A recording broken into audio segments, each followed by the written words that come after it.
கோயம்புத்தூர் மாவட்ட ஆட்சித்தலைவர் மற்றும் மாவட்ட தேர்தல் அலுவலர் அவர்களின் அன்பான வேண்டுகோள்.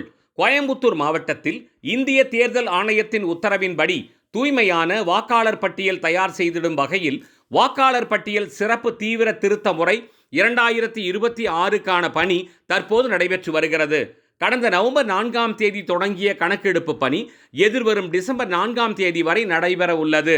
வாக்காளர் கணக்கீட்டு படிவத்தினை அனைத்து வாக்காளர்களின் வீடுகளுக்கு நேரடியாக சென்று வழங்கும் பணி வாக்குச்சாவடி நிலை அலுவலர்கள் BLOக்கள் மூலமாக மேற்கொள்ளப்பட்டு வருகிறது. இந்நிலையில் கணக்கீட்டு படிவங்களை பூர்த்தி செய்வதில் வாக்காளர்களுக்கு ஏற்படும் சந்தேகங்களுக்கு தீர்வு காணும் வகையிலும் வாக்காளர்கள் மற்றும் அவர்களது உறவினர் பெயர்கள் 2002 அல்லது 2005ஆம் ஆண்டின் வாக்காளர் பட்டியலில் இடம்பெற்றுள்ள விவரங்களை கண்டறிவதில் வாக்காளர்களுக்கு உதவி செய்திடும் வகையிலும் நவம்பர் 15ஆம் தேதி சனிக்கிழமை மற்றும் நவம்பர் 16ஆம் தேதி ஞாயிற்றுக்கிழமை ஆகிய 2 நாட்களும் அனைத்து வாக்குச்சாவடி மையங்களிலும் உதவி மையங்கள் அமைக்கப்பட்டு சிறப்பு முகாம்கள் நடைபெற உள்ளன. இந்நாட்களில் அனைத்து வாக்குச்சாவடி நிலை அலுவலர்களும் தொடர்புடைய வாக்குச்சாவடி மையங்களில் காலை 10 மணி முதல் மாலை 6 மணி வரை பணியில் இருப்பார்கள்.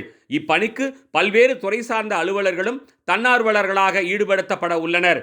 இம்முகாமில் வாக்காளர்களுக்கு ஏற்கனவே வழங்கப்பட்ட வாக்காளர் கணக்கீட்டு படிவங்களை பூர்த்தி செய்திட பொதுமக்களுக்கு வாக்குச்சாவடி நிலை அலுவலர்கள் உதவி புரிவார்கள். மேலும் வாக்காளர்கள் அவர்களது தாய் தந்தையர் அல்லது தாய் தந்தையரின் பெற்றோர் ஆகியோரது பெயர்கள் கடந்த 2002 அல்லது 2005ஆம் ஆண்டு தீவிர திருத்த பட்டியலின் போது வெளியிடப்பட்ட வாக்காளர் பட்டியலில் இடம்பெற்றுள்ள பாகம் எண் மற்றும் வரிசை எண் ஆகிய விவரங்களை கண்டறியவும் வாக்குச்சாவடி நிலை அலுவலர்கள் உதவி செய்வார்கள். எனவே வாக்காளர்கள் அனைவரும் இந்த சிறப்பு முகாமினை தவறாது பயன்படுத்திக் கொள்ளுமாறு அன்புடன் கேட்டுக்கொள்ளப்படுகிறது.